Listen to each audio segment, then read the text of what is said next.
أعوذ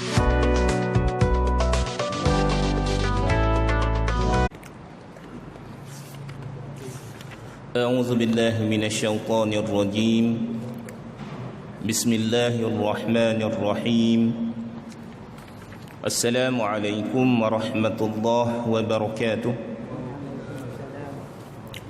الحمد لله رب العالمين والصلاة والسلام على أشرف الأنبياء والمرسلين وعلى آله وصحبه أجمعين أشهد أن لا إله إلا الله وحده لا شريك له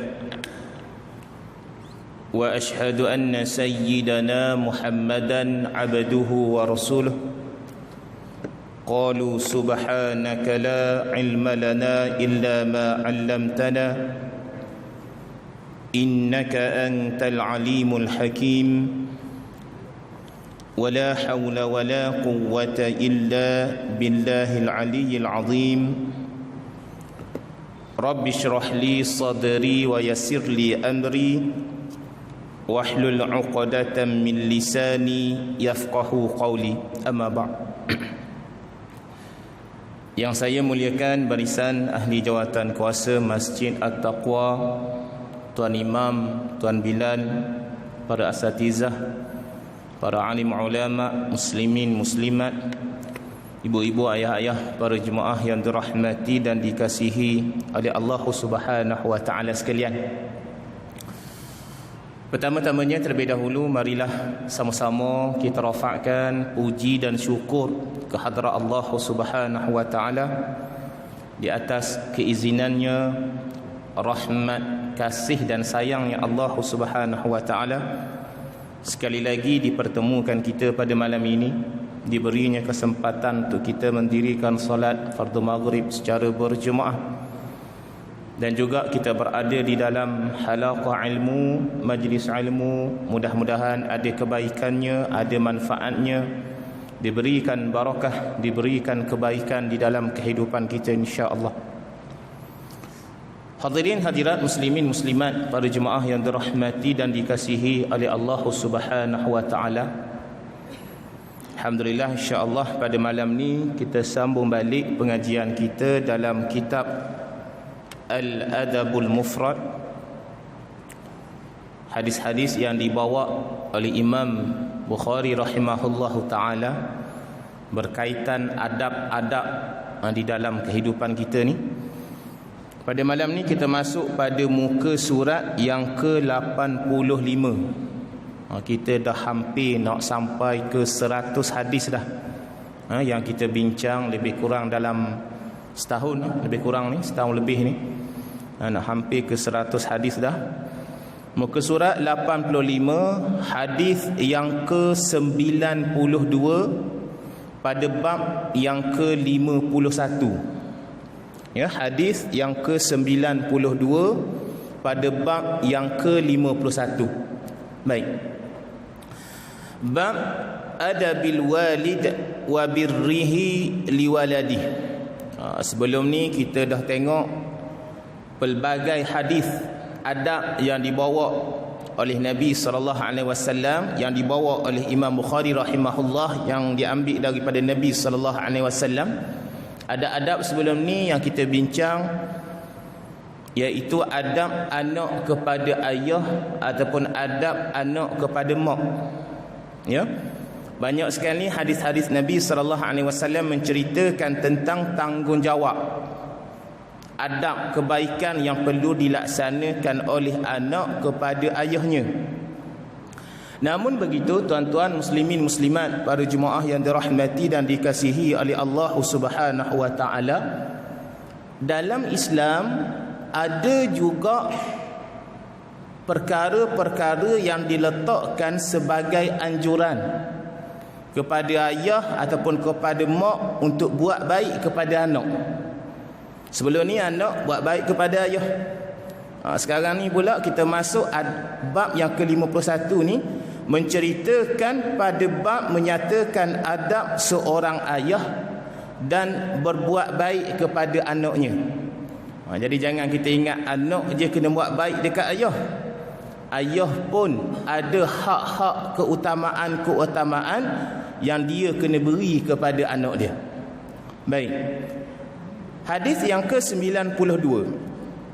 Haddatsana Muhammad ibnu Abdul Aziz قال حدثنا الوليد ابن مسلم عن الوليد ابن نمير ابن عوس أنه سمع أباه يقول كانوا يقولون الصلاح من الله والأدب من الآباء ضعيف الإسناد. Hadis ni diletakkan dalam hadis yang sanadnya dhaif, tapi dari sudut kita nak beramal, dia masih lagi berada pada dhaif yang ringan. Kalau kita tengok dalam syarahannya, kenapa diletakkan dhaif tu, diletakkan dalam isnadnya dhaif, di dalamnya ada perawi yang bernama Al-Walid bin Muslim, seorang yang mudallis, seorang yang majhul. Maksudnya nama mereka ni, nama yang diletakkan sebagai Al-Walid bin Muslim ni adalah daripada kalangan yang tidak dikenali. Tapi sebagai untuk kita beramal, tidak menjadi masalah. Tidak boleh berhujah sahaja dengan hadis yang dhaif ni. Baik, kita pergi kepada makna.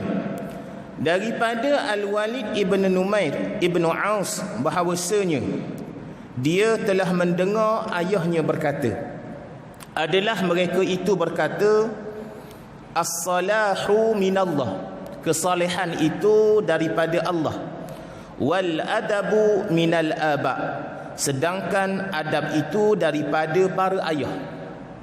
Maknanya tuan-tuan muslimin muslimat, para jemaah yang dirahmati dan dikasihi oleh Allah Subhanahu wa taala, ayah kepada anak ada beberapa perkara yang perlu diberi keutamaan.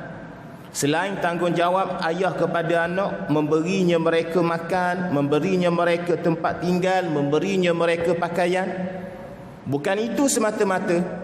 Bahkan ada lagi perkara yang sangat penting yang perlu diberikan oleh ayah kepada anak, yang dinamakan dalam hadis ini sebagai adab, kan? Ajarnya adab, ajarnya akhlak kepada anak. Begitu juga ketika mana pemilihan isteri kita pun, seorang lelaki yang nak bernikah, waktu nak bernikah, nak pilih calon isteri dia pun, adanya anjuran, adanya nasihat daripada Nabi SAW kepada orang yang nak berumah tangga. Kata Nabi SAW dalam satu hadis, tunkahul mar'ah li arba' limaliha walihasabiha walijamaliha walidiniha fazfar bizatid dain taribat yadak. Dinikahi perempuan itu kerana 4 perkara: kerana hartanya, kerana kedudukannya, kerana kecantikannya, dan kerana agamanya. Maka pilihlah yang beragama, nescaya beruntunglah kamu. Kenapa Nabi cerita sedemikian? Sebab daripada pemilihan isteri tadi, maka itulah kita akan melahirkan, diberinya kurniaan zuriat kita. Dengan isteri yang salihah, insya-Allah akan dididik, ditarbiyah anak tadi dengan adab-adab yang mulia. Jadi didik anak dengan adab-adab Islam itu merupakan satu tanggungjawab, suatu hak keutamaan yang perlu diberikan oleh seorang ayah kepada anaknya. Jadi hadis ni nak menceritakan tentang peri pentingnya, di samping nak beri segala kemudahan kepada anak, beri didikan berkaitan adab dan akhlak Islam itu juga merupakan perkara yang perlu diberi keutamaan. Baik. Yang seterusnya, hadis yang ke-93. Ini panjang sedikit ya. Hadis marfu'. Haddatsana Muhammad ibn Salam qal akhbarana Abdul A'la ibn Abdul A'la al-Qurashi an Dawud ibn Abi Hind an Amir anna Nu'man ibn Bashir haddathahu anna abahu intalaqa bihi ila Rasulillah sallallahu alaihi wasallam yahmiluhu faqala ya Rasulullah inni ushiduka anni qad nahaltu Nu'man kadha wa kadha faqal aqulla waladaka nahalta قال لا قال فأشهد غيري ثم قال أليس يسرك أن يكونوا في البر سواء قال بلى قال فلا إذا قال أبو عبد الله البخاري ليس الشهادة من النبي صلى الله عليه وسلم رخصة. Hadis ini adalah hadis sahih. Baik, kita tengok kepada makna. Daripada Amir bahawasanya An-Nu'man ibn Bashir telah menceritakan kepadanya bahawasanya bapanya, iaitu Bashir tadilah, bapa kepada Nu'man ni, bapanya pernah mengajaknya. Bashir ni pernah mengajak Nu'man, bapa kepada Nu'man namanya Bashir, dia ajak Nu'man menemui Nabi SAW. Dan ketika mana jumpa Nabi SAW, ayah kepada Nu'man ni nak tanya Nabi SAW dan nak minta Nabi tu jadi saksi. Maka dia, ayahnya tadi, Bashir tadi, telah berkata, wahai Rasulullah, sesungguhnya aku meminta engkau menjadi saksi bahawasanya aku telah memberikan Nu'man kaza wa kaza. Bashir ni kata kepada Nabi, ya Rasulullah, hari ni aku datang dengan anakku, aku nak kamu ni ya Rasulullah menjadi saksi bahawasanya aku telah memberikan harta sekian-sekian kepada Nu'man ni. Bashir ni jumpa Nabi, suruh Nabi jadi saksi bahawasanya dia nak bagi harta sekian-sekian kepada Bashir, kepada Nu'man tadi, anak dia tu. Ya? Apa jawab Nabi, tuan-tuan? Rasulullah SAW bertanya balik. Sebab tu dalam hadis ni ada kalanya pertanyaan sahabat dijawab dengan jawapan, dan ada kalanya pertanyaan itu Nabi nak bagi kefahaman, Nabi tanya balik. Kan? Dalam hadis ni Nabi tanya balik. Apa Nabi tanya? Aqulla waladaka nahalta. Nabi tanya, yang kau nak bagi dekat Nu'man harta sekian ni, adakah kamu semua, kamu bagi juga harta kamu ni semua kepada anak kamu yang lain? Kan? Yang kamu duk khusus nak bagi kepada Nu'man saja ni, adakah anak-anak kamu yang lain ni kamu beri juga? Lalu jawab Bashir, tidak. Seolah-olahnya macam dia mengkhususkan memberi keistimewaan kepada anak dia ni je, yang bernama Nu'man ni je. Jadi ayah dia Bashir ni kata tidak. Rasulullah SAW bersabda, lalu Nabi kata, kalau begitu engkau pergi carilah saksi selain daripada aku. Apa maksudnya, tuan-tuan? Nabi tak nak menjadi saksi ketika mana seorang ayah yang memberi bahagian hanya kepada anak tertentu sahaja, hak lain tak bagi, kan? Jadi Nabi kata, kamu pergi carilah orang lain yang menjadi saksi selain aku. Dan ada juga ulama membahaskan, memberi tafsiran bahawasanya Nabi SAW tidak menghalang. Kalau Nabi menghalang, Nabi terus akan bagi tahu perbuatan yang kamu buat ni salah. Cuma bila mana Nabi enggan di sini, bermaksud Nabi tidak berapa setuju dalam keadaan dia bagi kepada anak dia yang ni, hak lain tak bagi, kan? Jadi Nabi kata cari orang lain. Nabi suruh cari orang lain. Kemudian Rasulullah SAW bersabda, tidakkah engkau suka jika mereka itu sama dalam berbakti? Nabi bermain pula reverse psychology, kan?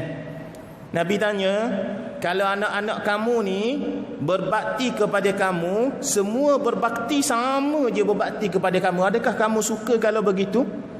Berbanding seorang je berbakti, hak lain tak berbakti, hak mana kamu lebih suka? Kan? Mestilah lebih suka semua anak-anak yang kita ada ni semua berbakti dengan kita. Sama jugalah dalam bab pemberian kita ni, hendaklah kita bagi sama rata ataupun dengan keadilan kepada semua anak-anak kita tadi. Jadi Nabi tanya balik kepada Bashir ni, tidakkah engkau suka jika semua anak-anak kamu tu berbakti? Lalu jawab Bashir, bahkan ya Rasulullah SAW bersabda, jika demikian janganlah engkau lakukan itu. Janganlah kamu beza-bezakan anak kamu ni. Abu Abdullah Al-Bukhari telah berkata, persaksian daripada Nabi sallallahu alaihi wasallam bukanlah satu rukhsah. Jadi bila Nabi bersaksi ni, bukanlah kita nak ambil benda tu sebagai suatu dalil yang kuat untuk dibuat, ya. Sebab tu dalam bab ni Nabi kata, aku tak nak, aku tak berapa setuju, kamu carilah orang lain. Baik. Muslimin muslimat, para jemaah yang dirahmati dan dikasihi oleh Allah Subhanahu wa taala. Dalam bab pemberian harta ataupun pemberian sesuatu benda yang kita sayang kepada anak-anak kita, ada beberapa keadaan yang boleh diberikan perbezaan. Kan tadi Nabi kata bagilah semua. Cuma ulama bahaskan, bincang balik, ada beberapa keadaan yang boleh diberikan perbezaan di antara anak-anak kita ni. Antaranya yang pertama, boleh bagi harta berbeza jika ada keperluan secara syar'i. Apa maksud keperluan secara syar'i, tuan-tuan? Iaitu mungkin jugalah anak nombor 1 ni dia kaya sungguh dah, kan? Jadi nombor 2 ni dia tak ada harta sangat, jadi orang miskin, asnaf dan sebagainya.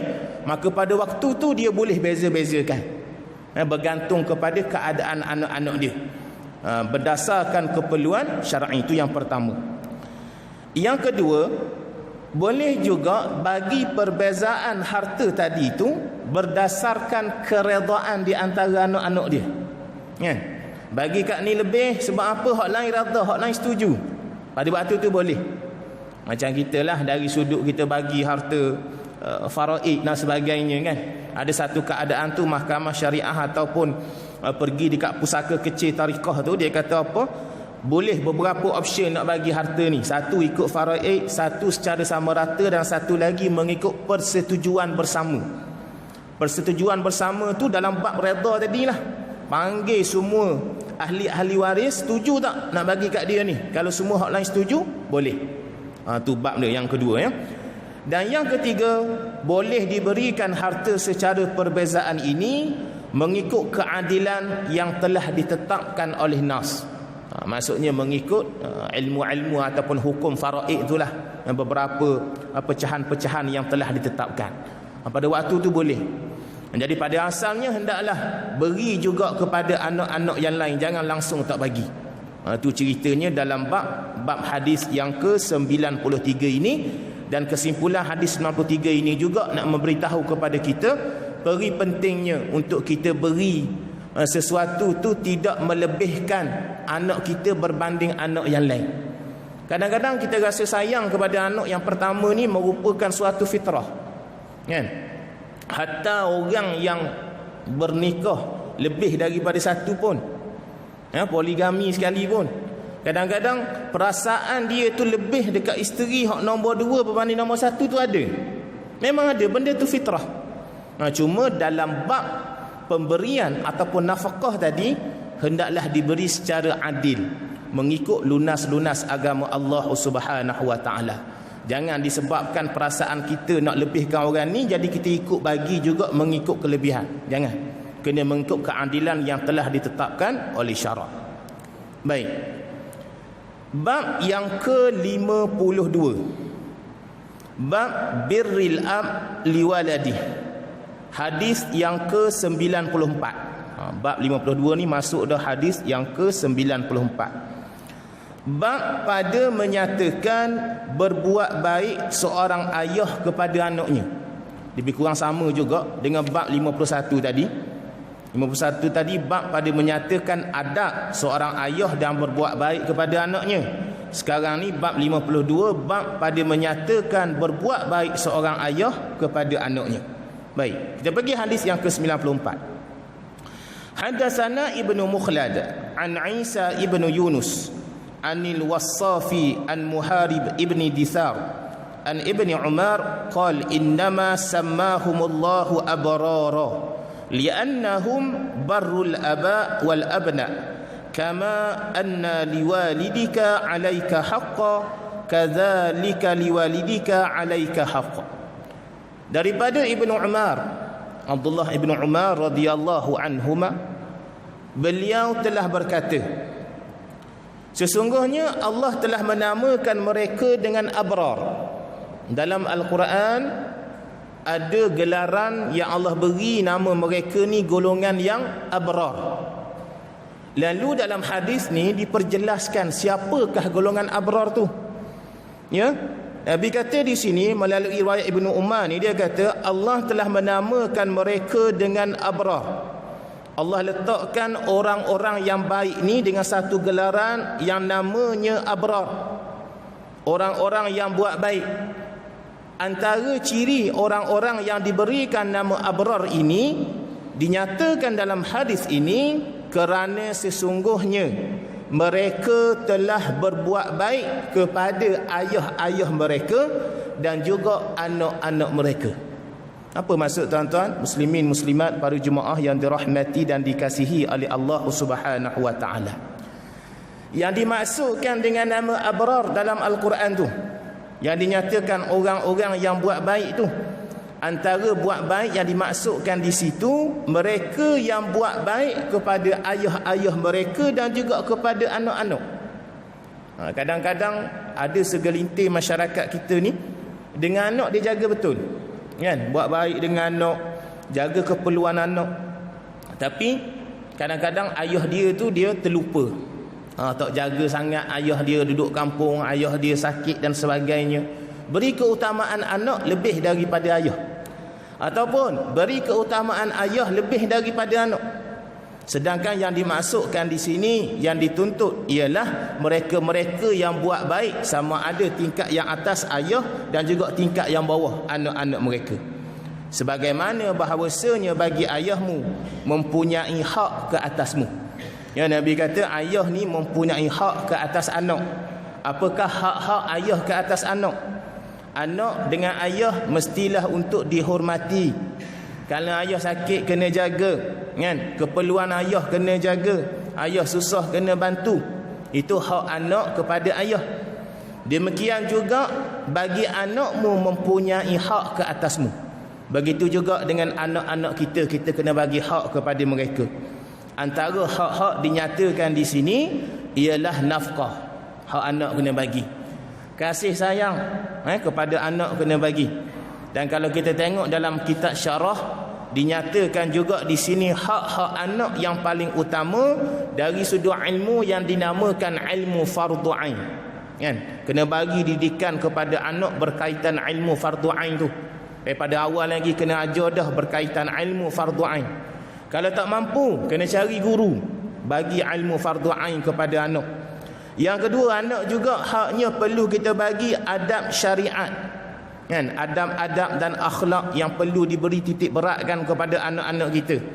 Anak masuk rumah orang kena minta izin, kena bagi salam. Ya, jangan caci maki orang, jangan hina orang dan sebagainya. Ya, itu hak-hak anak yang perlu diberi keutamaan. Dan juga yang ketiga dinyatakan juga dalam kitab syarah ni, iaitu memberikan pemberian kepada anak dengan adil. Termasuklah dalam hadis yang kita bincang tadi. Berikan pemberian kepada mereka dengan adil. Baik. Bab 53. Okey. Yang ni hadis dia lebih kurang sama. Daripada bab 53 ni kita akan baca terus hadis 95, 96 dan 97. Kita akan baca sekali 3 hadis ni. Bab 53, man la yarhamu la yurham. Man la yarham la yurham. Bab pada menyatakan sesiapa yang tidak mengasihi maka dia tidak dikasihi. Hadis yang ke-95. Haddatsana Muhammad ibn al-Ala qala haddatsana Muawiyah ibn Hisham an Syaiban an Firas an Atiyah an Abi Sa'id radhiyallahu an anin Nabi sallallahu alaihi wasallam qala man la yarham la yurham. Daripada Atiyah, daripada Abi Sa'id radhiyallahu an, daripada Nabi sallallahu alaihi wasallam, baginda sallallahu alaihi wasallam telah bersabda, sesiapa yang tidak mengasihi maka dia tidak dikasihi. Secara umum kita faham kan? Cuma dari sudut maknanya Nabi nak bagi tahu, sesiapa yang tidak ada kasih sayang dengan makhluk, maka dia tidak akan dikasihi oleh pencipta, yakni Allah Subhanahu wa taala. Itu diletakkan dalam bab siapa yang tidak mengasihi maka dia tidak dikasihi. Hadis 96 lebih kurang sama juga ni. Haddatsana Muhammad ibn Salam qala akhbarana Abu Muawiyah anil A'mash an Zaid ibn Wahb wa Abi Zabyan an Jari ibn Abdullah qala Rasulullah sallallahu alaihi wasallam la yarhamullah man la yarhamun nas. Daripada Jarir ibnu Abdullah radhiyallahu an, beliau telah berkata, telah bersabda Nabi sallallahu alaihi wasallam, Allah tidak mengasihi sesiapa yang tidak mengasihi manusia. Hadis yang 96 ni diberikan secara khusus. Tadi umum, sekarang ni khusus.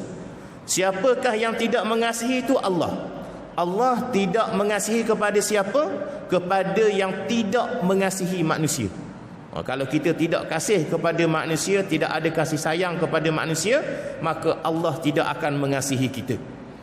Hadis yang ke-97 makna lebih kurang sama juga.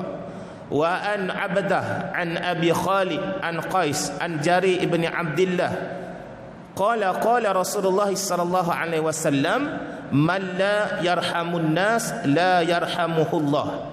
Daripada Jarir ibnu Abdullah, dia telah berkata, telah bersabda Nabi sallallahu alaihi wasallam, sesiapa yang tidak mengasihi akan manusia maka Allah tidak mengasihinya. Baik. Muslimin muslimat, para jemaah yang dirahmati dan dikasihi oleh Allah Subhanahu wa taala. Ketiga-tiga hadis ni, kalau tuan-tuan ibu ayah sekalian, kalau kita ingat balik pada muka surat 119, pada muka surat pada muka surat 84, pada muka surat 84 kita dah bincang satu hadis nombor 91.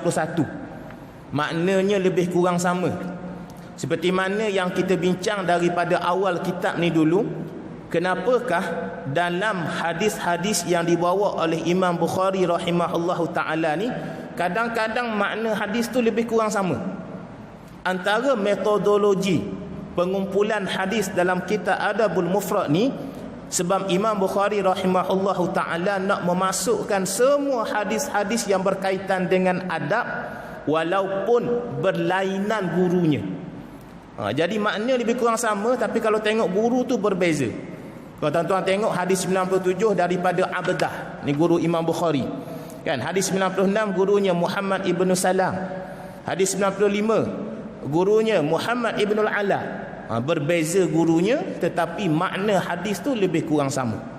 Baik.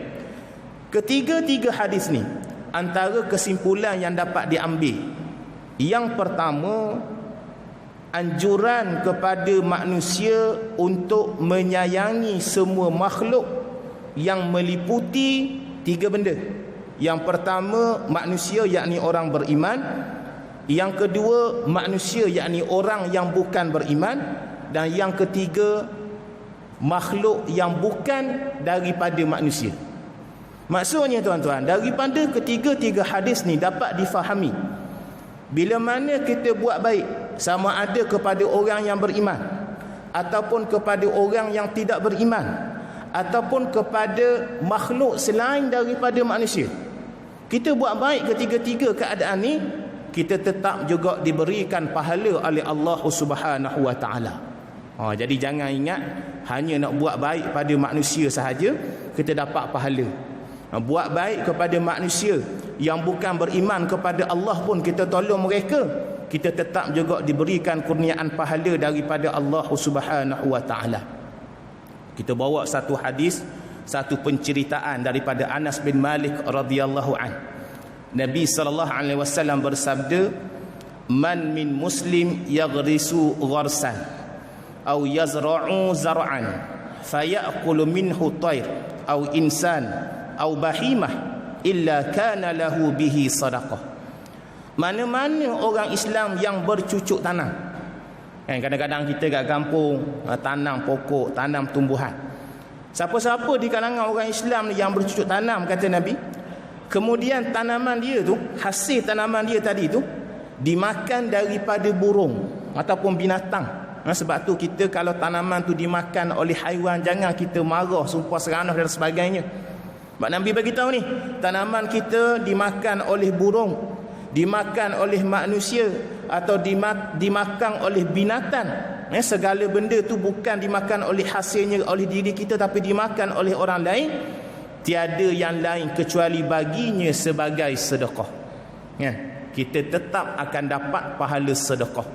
Kita tanam, hasilnya kita nak ambil, tiba-tiba tak jadi rezeki kita, jadi rezeki orang lain, jadi rezeki binatang dan sebagainya. Biarlah redha. Ingatlah, ianya juga merupakan sedekah, pahala sedekah yang akan diberikan oleh Allah Subhanahu wa taala. Itu satu.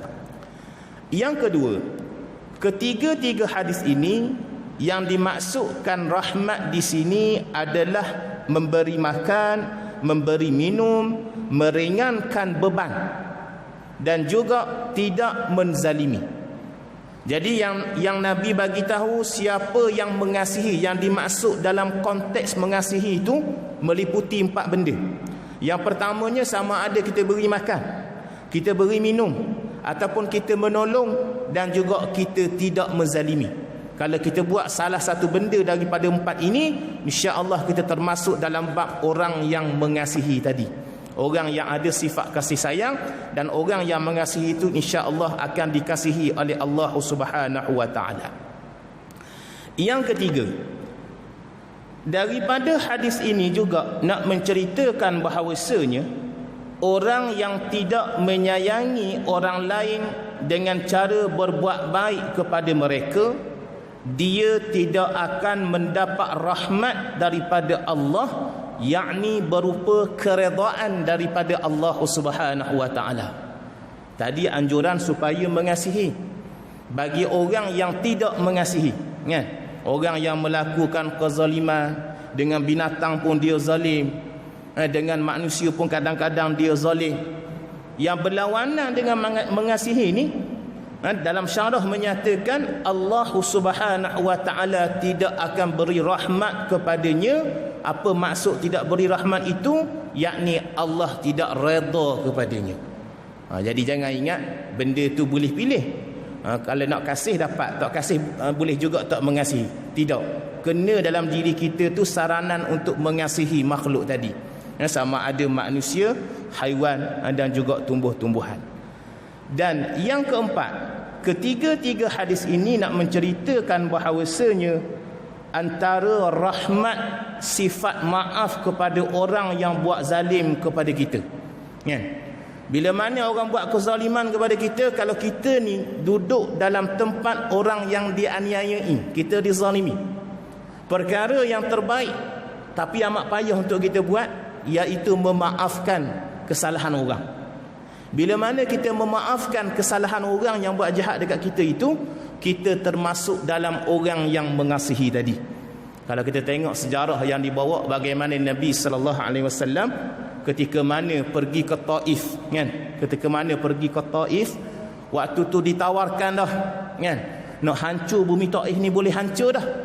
Tapi Nabi SAW bagi tahu dekat Jibril, tunggu dulu. Mungkin hari ni mak ayah dia tidak beriman, tapi satu masa nanti zuriat mereka akan beriman kepada Allah Subhanahu wa taala. Ya, Nabi redha, Nabi maafkan mereka.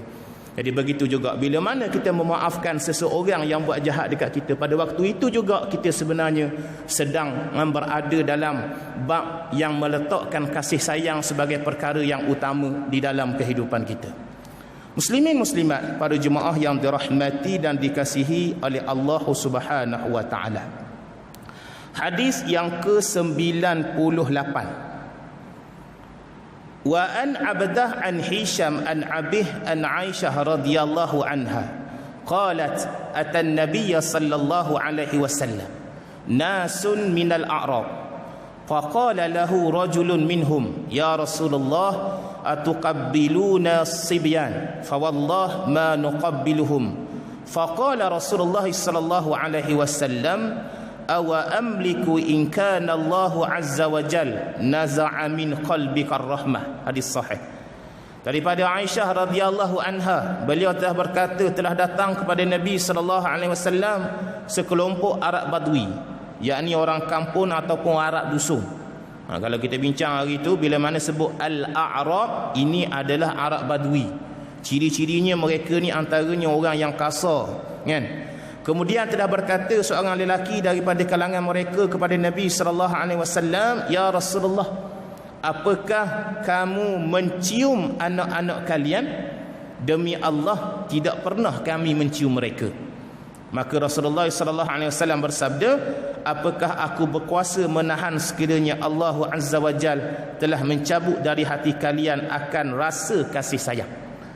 Dalam hadis ni orang Arab Badui tanya Nabi, adakah Nabi ni dan juga orang kalian ni, sahabat-sahabat ni, cium anak dia?